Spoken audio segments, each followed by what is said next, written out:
Good morning. This is my review of Unit 7, Oscillations for AP Physics 1. Flippin' Physics! This video is a free portion of my AP Physics 1 Ultimate Review Packet. If you are learning the AP Physics 1 curriculum this year, I definitely recommend you also get my full AP Physics 1 Ultimate Review Packet. Link is, of course, in the video description. Bobby, please tell me what periodic motion is. Periodic motion is motion which is repeated in equal intervals of time. Correct. And what is simple harmonic motion? Simple harmonic motion, which we often abbreviate as SHM, is periodic motion which results from a restoring force acting on an object where that force is proportional to the displacement of the object from equilibrium or rest position, where equilibrium or rest position is the location where the net force acting on the object is zero. So the acceleration of the object is zero, so this is where the object can remain at rest. And a restoring force is always directed towards the equilibrium or rest position. Well done, Bobby. Thanks. Notice the motions of the hands of an analog clock are periodic motion. However, that periodic motion is not simple harmonic motion. However, an ideal mass spring system oscillating back and forth is in periodic motion and also simple harmonic motion. And remember, an ideal mass spring system has a massless and frictionless spring, and the surface is also frictionless. Yeah. Bo, what is the period of simple harmonic motion? The period of simple harmonic motion, capital T, is defined as the time it takes to go through one full cycle or oscillation. Correct. And what is amplitude? Amplitude of simple harmonic motion, capital A, is defined as the maximum distance from equilibrium position. Yes, thanks. Now, this mass spring system has positions which I have arbitrarily numbered as 1, 2, and 3. And the mass spring system passes through those positions in the following order. 1, 2, 3, 2, 1, 2, 3, and so on. Billy, what are 4 examples using these numbered positions the mass spring system could go through during one full cycle? It could go through position 1, 2, 3, 2, 1, or position 2, 3, 2, 1, 2, or position 3, 2, 1, 2, 3. He said 4 examples. That is 3. It could also go 2, 1, 2, 3, 2. Yeah. Correct, Billy. Now, each of you please tell me what we know about the force, acceleration, velocity, and displacement of the mass spring system at one of these positions. Absolutely. At position 1, we know the velocity of the mass is momentarily 0 because the direction of the velocity changes at position 1, so the velocity must momentarily be 0 there. The displacement from equilibrium position of the mass at position 1 is equal to the amplitude, which is the maximum magnitude for the displacement of the mass from equilibrium position. Therefore, because the magnitude of the spring force equals the spring constant times the displacement from equilibrium position, the magnitude of the force from the spring on the mass must be at its maximum value at position 1. And because net force equals mass times acceleration, and the only force acting on the mass in the x direction is the spring force, the acceleration of the mass is also at its maximum value. And the force from the spring on the mass and the acceleration of the mass are directed to the left. But I thought Bobby said it would remain at rest at the equilibrium position, which is position 2, not position 1. I said it could remain at rest if it starts at rest at the equilibrium position because the acceleration at position 2 is 0. At position 1 and position 3, actually, the mass is instantaneously at rest because the velocity of the mass is changing direction. Okay, right. That makes sense. Thanks. You're welcome. At position 2, we know the displacement from equilibrium position is 0. Therefore, the spring force and the acceleration are 0. The magnitude of the velocity of the mass at position 2 is at a maximum. And the direction of the velocity of the mass at position 2 is either to the left or to the right. At position 3, we know the displacement from equilibrium position equals the negative of the amplitude. The magnitude of the spring force and acceleration are at their maxima. The spring force and acceleration are directed to the right, and the velocity of the mass at position 3 is 0. Perfect. Thanks. Now, the equation for the period of an ideal mass spring system in simple harmonic motion is Period equals 2 pi times the square root of the mass in the mass spring system divided by the spring constant of the spring in the mass spring system. Because mass is in the numerator of that equation, if the mass of a mass in a mass spring system is increased, the period of the mass spring system increases. Because the spring constant is in the denominator of that equation, if the spring constant of the spring in a mass spring system is increased, the period of the mass spring system decreases. Because amplitude and gravitational field are not in that equation, if either the amplitude of the mass spring system or the magnitude of the gravitational field the mass spring system is oscillating in are changed, the period of the mass spring system will not change. And realize the restoring force for a mass spring system is the force from the spring acting on the mass. Billy, please do for a simple pendulum what I just did for a mass spring system. Certainly. The equation for the period of a simple pendulum in simple harmonic motion is period equals 2 pi times the square root of L divided by the gravitational field strength the pendulum is in.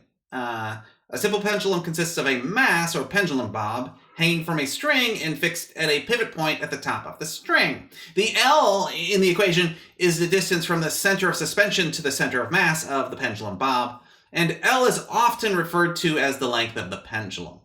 Because the length of the pendulum is in the numerator of that equation, if the length of the pendulum is increased, the period of the pendulum increases. Because the magnitude of the gravitational field the pendulum is in the denominator of that equation, if the gravitational field is increased, the period of the pendulum decreases. Also, a simple pendulum is considered to be in simple harmonic motion for small maximum angles. For the AP Physics 1, that maximum angle can be as large as 15 degrees. However, some textbooks say the maximum angle needs to be less than 10 degrees. Unfortunately, there is not universal agreement about that number. Technically, it's just that the larger the amplitude, the larger the error in the simple harmonic motion equations, and there are different estimates of how much error is acceptable, right? Yeah.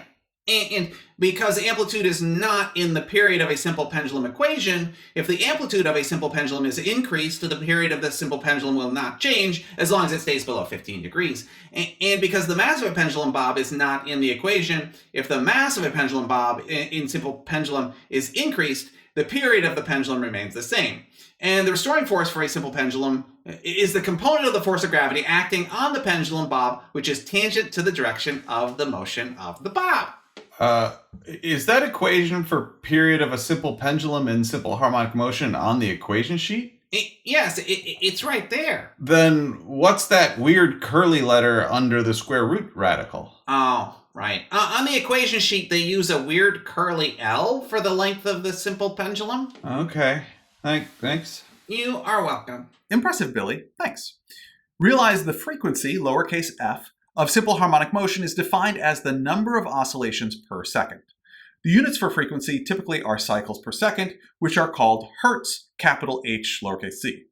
And frequency and period are inverses of one another. In other words, frequency equals 1 over period. All right. An equation which can describe the position of an object in simple harmonic motion is position equals amplitude times the cosine of the quantity 2 pi times frequency times time. And remember, when using this equation for simple harmonic motion, your calculator must be in radian mode. And it's probably worth noting that capital T refers to the period of the system, while lowercase t is a variable referring to any particular moment in time for the system. Okay, let's create the graphs of position, velocity, and acceleration of a mass spring system moving through positions 1, 2, 3, 2, and 1. Each of you please describe one of these graphs. Absolutely. The position graph is a cosine wave which starts at position 1 at its maximum value, which is the amplitude. Then it curves as a cosine wave until it gets to position 2, where it is at the equilibrium position. Then it continues as a cosine wave where it is at its largest negative distance from equilibrium position at position 3, which is the negative of the amplitude. Then it continues as a cosine wave until it gets again to position 2, where it is again at the equilibrium position. And then it continues as a cosine wave until it gets to position 1 at its maximum value, which is the amplitude. I will also point out that if we had instead used sine in the position equation, the wave would have been phase shifted by 90 degrees or pi over 2 radians. In other words, when you use cosine, the initial position of the object is at the amplitude or position 1, and when you use sine, the initial position of the object is at the equilibrium position or position 2. That's really the only difference between using cosine and sine in the simple harmonic motion position equation. Okay.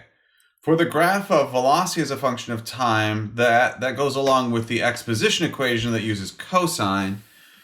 Well, the slope of position as a function of time is velocity, and the slope of the position versus time curve at position 1 is 0.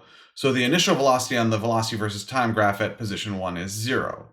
That makes sense because we already showed that the velocity of the mass at position 1 is 0. From position 1 to position 2, the mass moves to the left, so the velocity of the mass is negative and below the time axis. As we discussed before, at position 2, the magnitude of the velocity is at its maximum value. That means the velocity is the most negative at position 2. Oh, and the slope of the position versus time graph has its largest magnitude at position 2. I see it now. The velocity versus time graph is a negative sine curve, which starts at 0 at position 1, goes to its maximum magnitude negative value at position 2, goes back to a velocity of 0 at position 3, has its maximum velocity at position 2, and then back to 0 velocity when it gets back to position 1. As we discussed before, the acceleration of the mass is left and negative at position 1, and it also has its largest magnitude at position 1. At position 2, the acceleration of the mass is 0. Right, the acceleration versus time graph is a negative cosine curve. That's all it is. Thank you all, that was great. Now let's talk about energy and simple harmonic motion. The total mechanical energy of an object in simple harmonic motion is the sum of the kinetic energy and the potential energy of the system. Due to conservation of mechanical energy, the total mechanical energy of an isolated system in simple harmonic motion is constant. That means that when a system in simple harmonic motion has its maximum kinetic energy, its potential energy is at its minimum.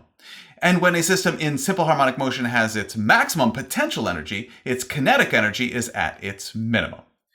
When looking at a horizontal ideal mass spring system specifically, the potential energy of the system is elastic potential energy, or 1/2 the spring constant times the displacement from equilibrium position squared. That means that the total mechanical energy of a mass spring system when the displacement from equilibrium position of the mass is equal to its maximum value, which is the amplitude, the total mechanical energy equals 1/2 spring constant times amplitude squared. And you can see from the equation that if the amplitude of motion of a system in simple harmonic motion is increased, the total mechanical energy of the system is increased. The total mechanical energy of a horizontal ideal mass spring system in terms of maximum speed is 1/2 mass times the maximum speed squared, because we just replaced the speed in the kinetic energy equation with maximum speed.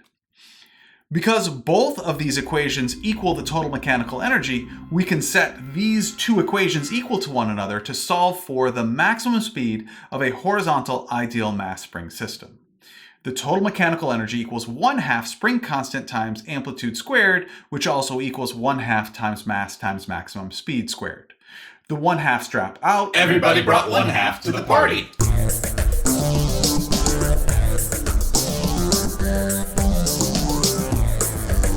Everybody brought mass.